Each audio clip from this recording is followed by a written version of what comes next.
Hello दोस्तों, मेरा नाम प्रहलाद कुमार है और मैं पढ़ाता हूँ सोशल साइंस। आप लोग जो है देखते होंगे, पढ़ते होंगे, तो आप लोग क्या होगा, परिचित होंगे हमसे, हमारे बारे में आप जानते होंगे। तो चलिए, ज़्यादा परिचय देने की कोई आवश्यकता नहीं है। तो दोस्तों, हम लोग आज के इस वीडियो में इकोनॉमिक्स पे बात करने वाले हैं, जो कि पिछले वीडियो में हम लोग क्या किए हैं, अध्ययन कर चुके हैं। तो आज के जो है टॉपिक ये है कि types of economics, type of economics यानी कि अर्थव्यवस्था के प्रकार। आपसे एक चीज हमने दिया था याद करने के लिए, वो चीज क्या आप याद किए हैं या नहीं, कमेंट में जरूर बताइएगा, ठीक है।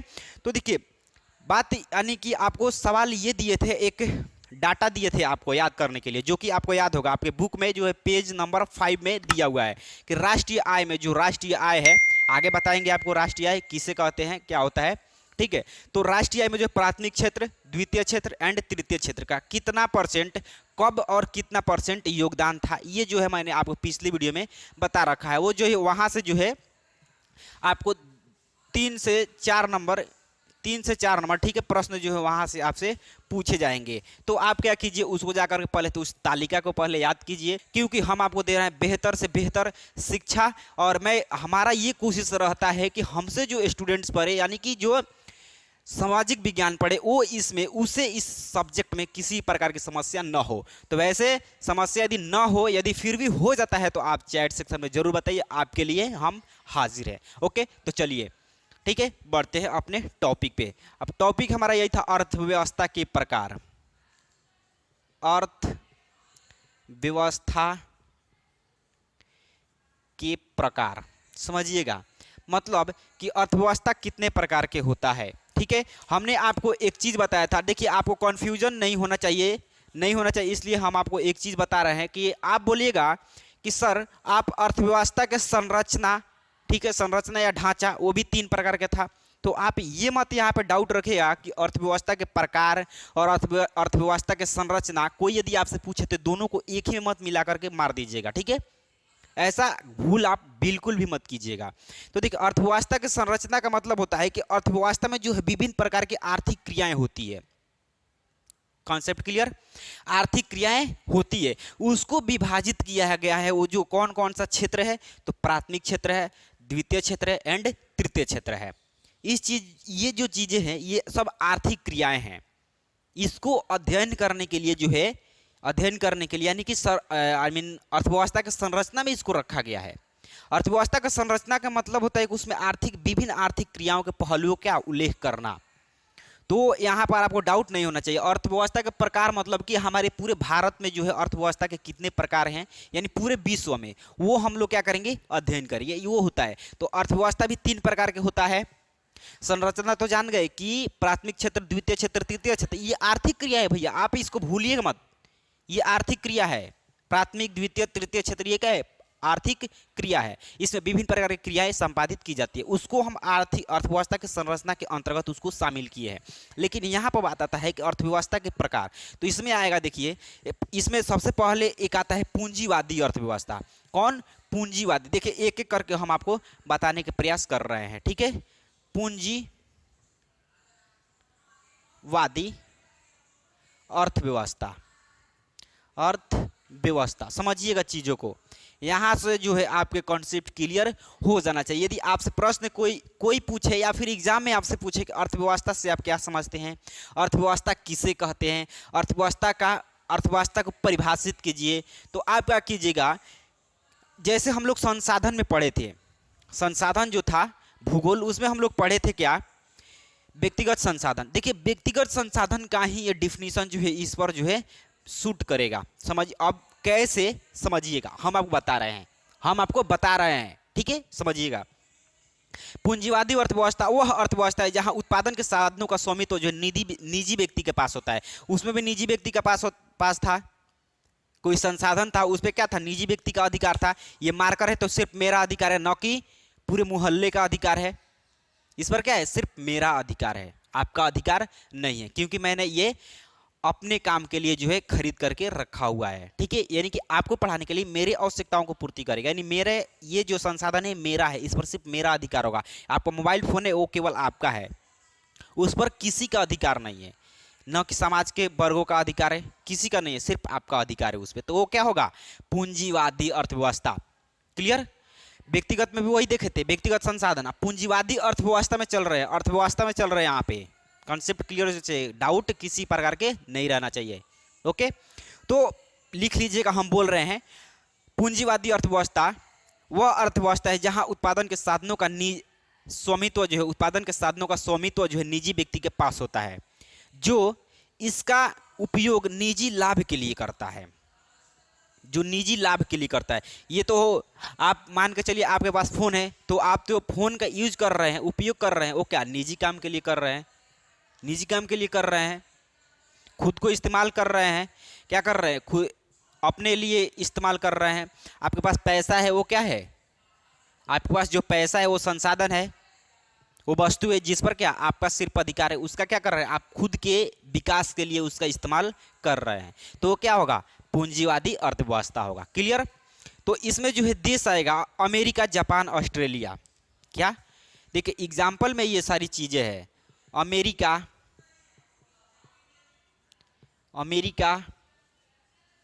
Japan and Australia. कैसे लिखा है, थोड़ा सा मिलाइएगा, ऑस्ट्रेलिया, हाँ ऑस्ट्रेलिया। ये क्या है, ये जो है इत्यादि, ETC, ठीक है, इत्यादि। देखिए अमेरिका जो है संसाधन पर ये क्या करेगा, अपना जो है संसाधन पर जो है इसका निर्माण होगा, सिर्फ इसका दायित्व होगा उस पर।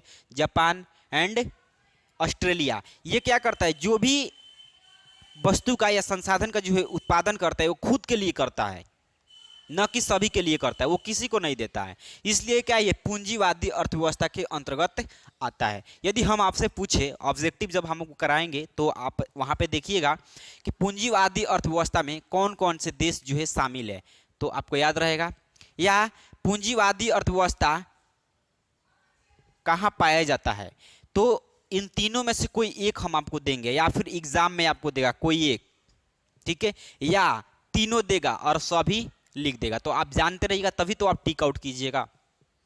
तो ये जो है आपको याद कर लेना है कि पूंजीवादी अर्थव्यवस्था वैसा अर्थव्यवस्था है जहां उत्पादन के साधनों का देखरेख यानी कि किसी निजी व्यक्ति के पास होता है, ठीक है, और उस संसाधन का जो है यूज, उपयोग खुद के लाभ के लिए करता है। जैसे में ये हो जाएगा। क्लियर, कॉन्सेप्ट क्लियर है, ठीक है। चलिए आगे बढ़ते हैं। 2 नंबर में होता है सामुदायिक, क्या होता है, समाजवादी,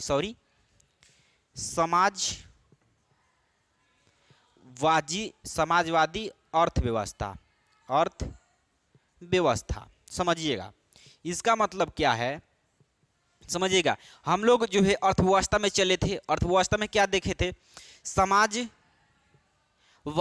अर्थव्यवस्था, यानी सामाजिक, यानी कि वैसा संसाधन जो समाज एक, यानी कि उस पर जो है संसाधन पर किसी एक व्यक्ति का ही अधिकार होगा, लेकिन उसका जो है क्या, उसका उपयोग वर्ग के सभी लोग करेंगे। जैसे स्कूल, हॉस्पिटल, इसका उपयोग, देखिए इसका दायित्व यानी कि जिसका अधिकार जो है निजी क्षेत्र के पास होता है, निजी व्यक्ति के पास होता है।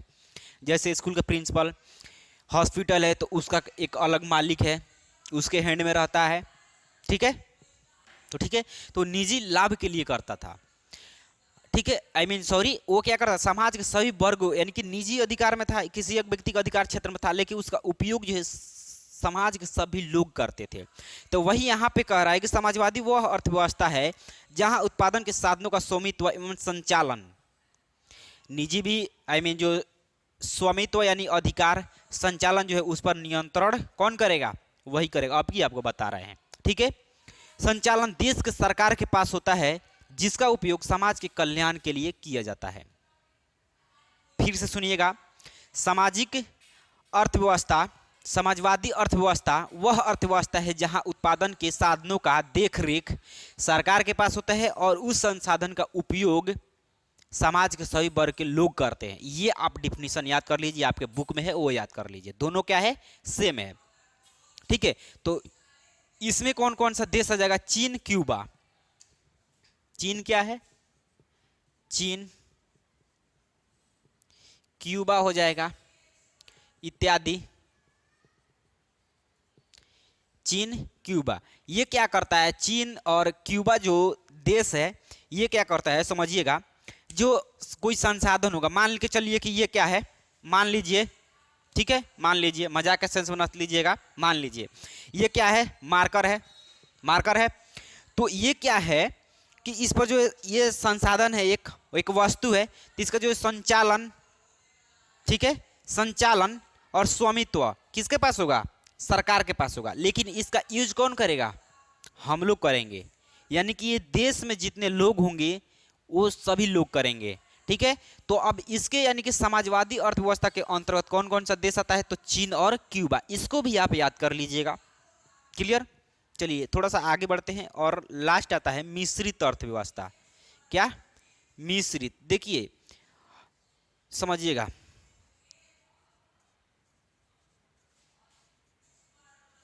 देखिए मिश्रित अर्थव्यवस्था कहने का मतलब क्या, जैसे हम आपको बोले, जैसे हम आपको बोले कि चीनी हो गया प्लस पानी, इसका मिश्रण कर दीजिए, तो ये क्या हो जाएगा, दोनों मिल जाएगा ना, ये क्या होगा, इसमें ये विलीन हो जाएगा, इसमें ये विलीन हो जाएगा, तो ये क्या हुआ, मिश्रण हो गया ना, मिश्रित, मिल गया। तो वैसे ही ये क्या है कि जो मिश्रित अर्थव्यवस्था है, इस अर्थव्यवस्था के जो है इसमें मिला दिया जाता है, वो हमारा क्या होता है, मिश्रित अर्थव्यवस्था। नहीं समझे, फिर से समझिए। पूंजीवादी अर्थव्यवस्था में क्या था कि उत्पादन के साधनों का जो देख रेख था, स्वामित्व, संचालन जो था किसी एक व्यक्ति के पास था। तो आइए, एक व्यक्ति के पास था, तो हमारे भारत में क्या है, जैसे मैं यहाँ पे आपको भारत लिख रहे हैं, ठीक है, एग्जाम्पल में जो है ये भारत हो जाएगा, ये भारत हमारा देश है जहाँ पर मिश्रित अर्थव्यवस्था पाया जाता है। समझिएगा कैसे, समझिएगा लॉजिक, समझिएगा इसका। ये मिश्रित अर्थव्यवस्था में क्या था, संसाधन जो था उस पर केवल निजी व्यक्ति का अधिकार था। तो भारत में व्यक्ति ऐसा है, वैसा संसाधन है, वैसे व्यक्ति हैं जिस पर वैसा संसाधन है जो निजी व्यक्ति के पास भी है, निजी व्यक्ति के पास भी है। जैसे मान लेते हैं एक शिक्षा पे चलते हैं, तो आईटीआई कॉलेज ले लीजिए, प्राइवेट भी है, तो किसी निजी व्यक्ति के पास है ना। चलिए ये तो समझ गए कि जो आपका जो है आईटीआई कॉलेज जो होगा पूंजीवादी अर्थव्यवस्था के अंतर्गत आ गया। और समाजवादी में क्या होगा, गवर्नमेंट आईटीआई यानी सरकारी आईटीआई को ले ले, तो सरकारी आईटीआई जो है किस में आ गया, सामाजिक अर्थव्यवस्था में, क्योंकि उसका जो है संचालन कौन कर रहा है, तो देश की सरकार कर रहा है, और उसका उपयोग कौन कर रहे हैं, उसका लाभ कौन ले रहा है, हम लोग ले रहे हैं, आप लोग ले रहे हैं, हम और आप ले रहे हैं। तो ये क्या हुआ, समाजवादी। तो भारत में क्या है, कुछ प्राइवेट भी आईटीआई है और कुछ गवर्नमेंट भी आईटीआई है। तो ये तो आपको कॉन्सेप्ट क्लियर हो गया कि इस दोनों को मिला दे, एक और दो, यानी कि पूंजीवादी अर्थव्यवस्था और समाजवादी अर्थव्यवस्था को इसमें होता है। हमारे भारत देश ही एक ऐसा देश है जहां मिश्रित अर्थव्यवस्था पाया जाता है, सब लोग घुल मिल करके रहते हैं, सब लोग घुल मिल करके रहते हैं, एक साथ रहते हैं, एक साथ सबका विकास, एक साथ सबका विकास। ये तो चीजें आपको क्लियर हो गया होगा कि मिश्रित अर्थव्यवस्था क्या होता है। तो वैसा अर्थव्यवस्था जहां उत्पादन के साधनों का देखरेख निजी व्यक्ति तथा सरकार दोनों के पास होता है, वो क्या होता है, मिश्रित अर्थव्यवस्था। या और ये अपने शब्दों में, अब किताबी शब्दों में आपको बताने जा रहे हैं, थोड़ा सा ध्यान दीजिएगा। पूंजीवादी अर्थव्यवस्था एवं समाजवादी अर्थव्यवस्था के मिश्रण को मिश्रित अर्थव्यवस्था कहते हैं, या पूंजीवादी अर्थव्यवस्था समाजवादी अर्थव्यवस्था को दोनों को एक साथ मिश्रित अर्थव्यवस्था कहते हैं। क्लियर। चलिए ये चीज आपको क्लियर हो गया तो आप कमेंट में जरूर बताइएगा कि क्या अर्थव्यवस्था के प्रकार में हमको कोई डाउट नहीं है।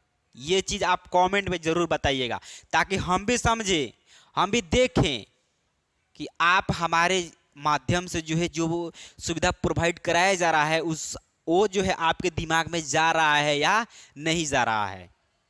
ये आप चैट सेक्शन में जरूर बताइएगा। चलिए अब थोड़ा सा आगे बढ़ते हैं और समझते हैं। इसके बाद आता है, क्या आता है, तो अर्थव्यवस्था का विकास। ठीक है, हम लोग का चैप्टर क्या था, अर्थव्यवस्था एवं इसके विकास का इतिहास, चैप्टर यही था। तो हम लोग अर्थव्यवस्था तो जान गए, इतिहास भी जान गए थे। इतिहास में क्या जाने थे, तो वही अंग्रेजों वाला मामला जो था। ठीक है, अब इस पे चलते हैं विकास, अर्थव्यवस्था का विकास। विकास पे चलेंगे तो अर्थव्यवस्था का देखिए विकास कैसे होता है ये समझिएगा। अर्थव्यवस्था का विकास यदि बोला जाए, अर्थव्यवस्था मतलब वैसे यानी कि यह एक ऐसा प्रणाली है जो हमारे जीने की एक बोला जाए तो एक प्रणाली है, यानी कि इस ढांचा के अंतर्गत जो है लोग अपना जीवन यापन करते हैं, यही होता है। इसका विकास कैसे होता है समझिएगा। तो अर्थव्यवस्था का विकास का एक लंबा इतिहास है, कैसे ये भी आपको अभी बताएंगे। वेट कीजिए, सब्र कीजिए, सब्र का फल मीठा होता है। तो सब्र कीजिए, हम आपको अभी बताएंगे कैसे। और ये आपको जो है लिखवाएंगे हम नहीं, आपको भी लिखना नहीं है, सिर्फ ये सेम आपके मीन कहने का मतलब कि सीधा आपके दिमाग में चला जाएगा। समझिएगा कैसे। तो अर्थव्यवस्था का विकास एक पौधे के विकास के तरह होता है। अर्थव्यवस्था का विकास एक पौधे की तरह होता है। पौधा क्या है, मान के चलते हैं कि ये एक वृक्ष है, ठीक है। एक क्या है, वृक्ष है, मान लिए ये क्या है, वृक्ष है।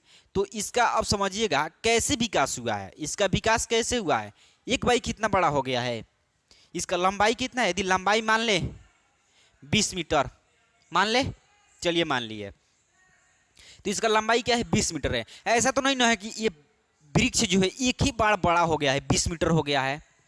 पहले कुछ mm का होगा, कुछ सेंटीमीटर में आया होगा, कुछ मीटर में, उसके बाद ही तो इतना मतलब बड़ा हुआ है। ऐसा तो नहीं है कि एक ही बार 20 मीटर का हो गया, ऐसा तो नहीं है।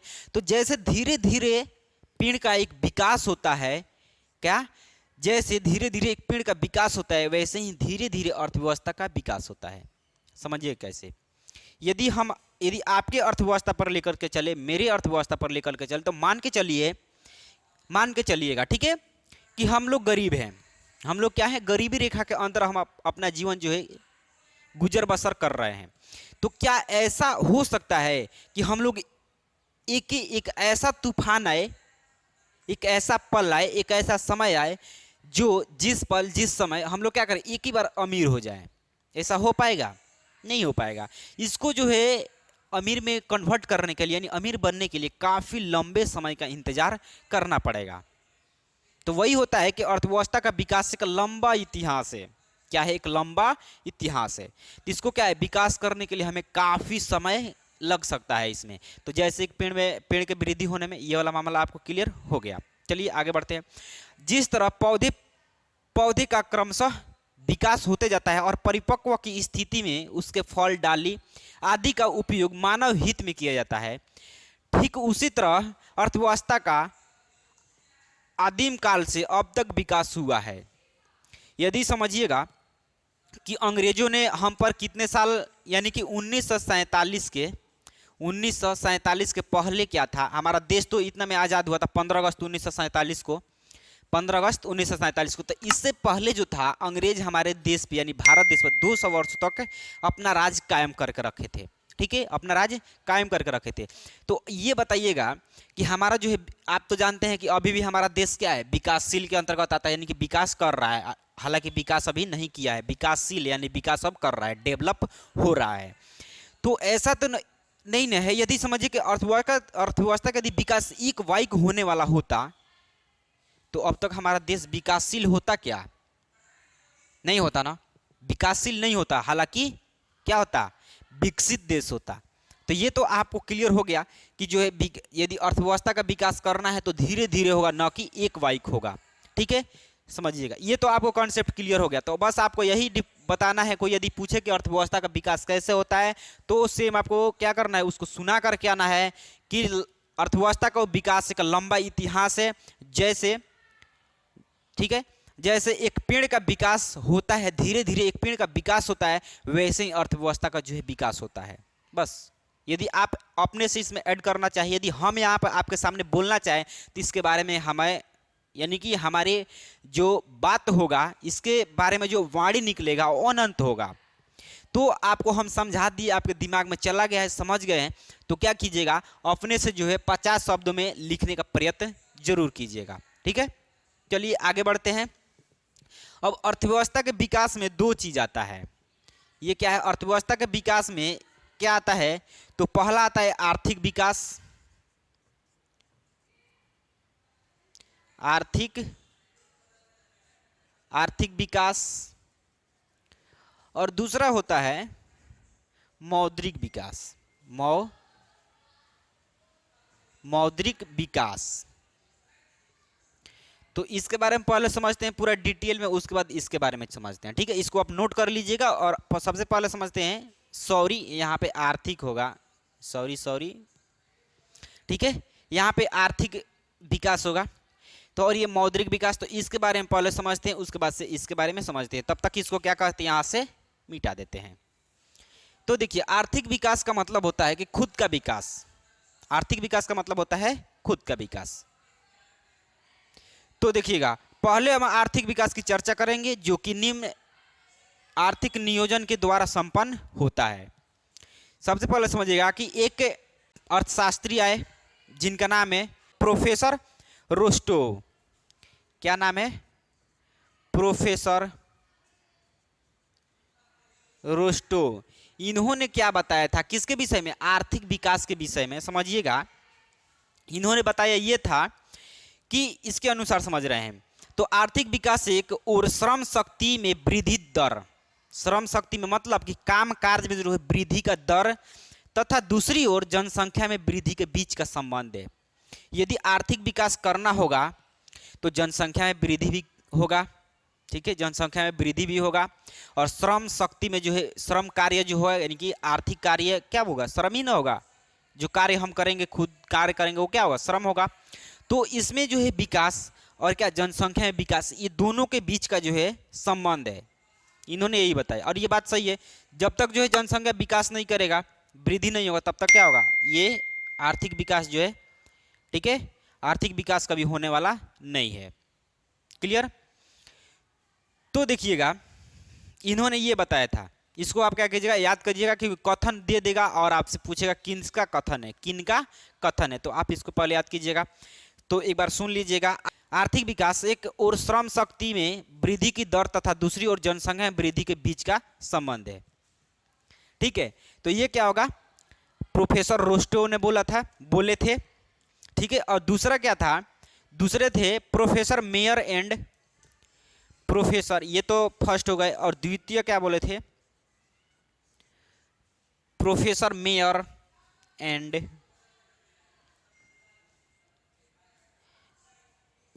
है मेयर एवं वाल्डविन।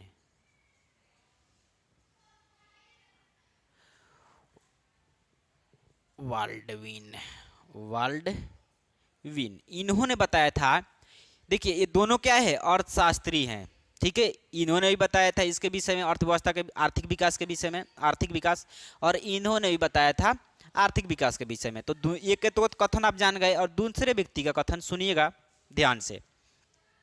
इन्होंने ये बताया कि आर्थिक विकास जो है एक ऐसी प्रक्रिया है जिसके द्वारा दीर्घकाल में किसी अर्थव्यवस्था की वास्तविक राष्ट्रीय आय में वृद्धि होता है। अर्थव्यवस्था, एक जायज सी बात है, यह अर्थव्यवस्था जो है दीर्घकाल में जो है उसका राष्ट्रीय आय में जो है वृद्धि होता है। इन्होंने सत्य कहा है। अभी हम आपको बताएं कि आर्थिक विकास यदि करना होगा तो न एक बाइक विकास उसका नहीं हो पाएगा, वो धीरे धीरे विकास होगा। तो इन्होंने यही बताया कि ये बात सही है, यह एक ऐसी प्रक्रिया जिसमें दीर्घकाल में किसी अर्थव्यवस्था के राष्ट्रीय आय का जो है वृद्धि होता है। धीरे धीरे जो है वृद्धि नहीं होता है, राष्ट्रीय आय में जो है धीरे धीरे वृद्धि होता है। दीर्घकाल मतलब लंबे समय में जो है वृद्धि होता है, न कि एक बाइक जो है वृद्धि होता है। क्लियर? चलिए, इनका जो है कथन आप याद कर लीजिएगा। और ये क्या होगा? ये आपसे जो है कथन दे देगा ऑब्जेक्टिव में और पूछेगा यह किनका कथन है। तो इन कथन को आपके नोट कर लीजिएगा, याद कर लीजिए। ये आपके बुक में है, आप जाइएगा तो वहाँ पे मिल जाएगा आपको 7 नंबर पेज में। और एक आता है, देखिएगा, इसी में समझिएगा चीज़ों को। एक आता है, ये तो हो गया आपका, हो गया। चलिए, इसमें एक समझिएगा समावेशी विकास का मतलब। ठीक है, समावेशी विकास। ये समावेशी विकास क्या होता है? अब सोच में पड़ गए होंगे कि इसका आखिर ये नाम है, फिर इसका काम कैसे होगा। हम आपको बता रहे हैं, बिल्कुल आपको टेंशन लेने की ज़रूरत नहीं है, क्योंकि हम आपके यानी कि आप मेरे साथ जुड़े हैं, यानी ज्ञानवर्षा के साथ, ज्ञानवर्षा से आप पढ़ रहे हैं, यानी मुझसे पढ़ रहे हैं। तो आपको किसी प्रकार की समस्या नहीं होना चाहिए। चलिए, हम आपको बताते हैं समावेशी विकास का मतलब होता है कि समाज का विकास, ये समावेशी का मतलब होता है समाज और विकास का मतलब होता है विकास, ठीक है, समाज का विकास। तो आर्थिक विकास की जिस पद्धति या प्रक्रिया से सभी वर्गों का जीवन स्तर ऊंचा हो, जीवन स्तर ऊंचा हो, और जो है विकास के वर्ग से यानी कि विकास जो है कोई अछूत न रह जाए, कोई अछूत न जाए, मतलब कोई छूट ना जाए। अछूत का मतलब कोई छूट ना जाए। यदि हमको विकास करना है तो सभी का, यानी कि समाज में बहुत से लोग हैं, निम्न वर्ग उच्च वर्ग रह रहे हैं, तो उनका क्या करना है, वो तो हमारा समाज है। ऐसा नहीं करना है कि जो उच्च वर्ग के जो व्यक्ति हैं उनको लेकर आगे चला जाना है, उनको अमीर है तो अमीर बना देना है, पढ़े लिखे हैं तो उनको पढ़े लिखे बना देना है, उनको पढ़े लिखे रहना है। जो निम्न वर्ग के हैं वो मेहनत मजदूरी कर रहे हैं, उनको शिक्षा का कोई अधिकार नहीं है, कमाने कहने का ये कोई अधिकार नहीं है, उनका विकास होने का कोई अधिकार नहीं है। अरे भाई, उनको भी अधिकार है विकसित होने का, खुद का विकास करने का उनका भी अधिकार है। क्लियर?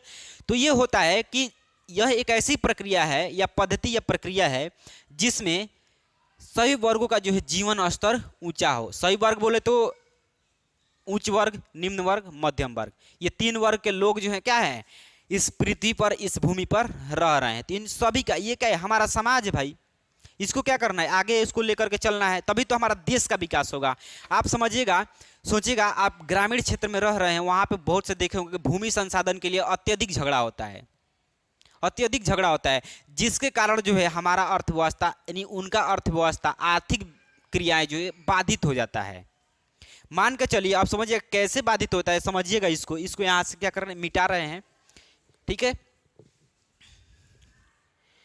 तो समझिएगा, मान के चलिए कि एक घर में दो भाई रह रहे हैं, ठीक है, दो भाई रह रहे हैं। तो एक मान लेकर चलिए कि दोनों लोग क्या किए, भूमि संसाधन के लिए झगड़ा किए।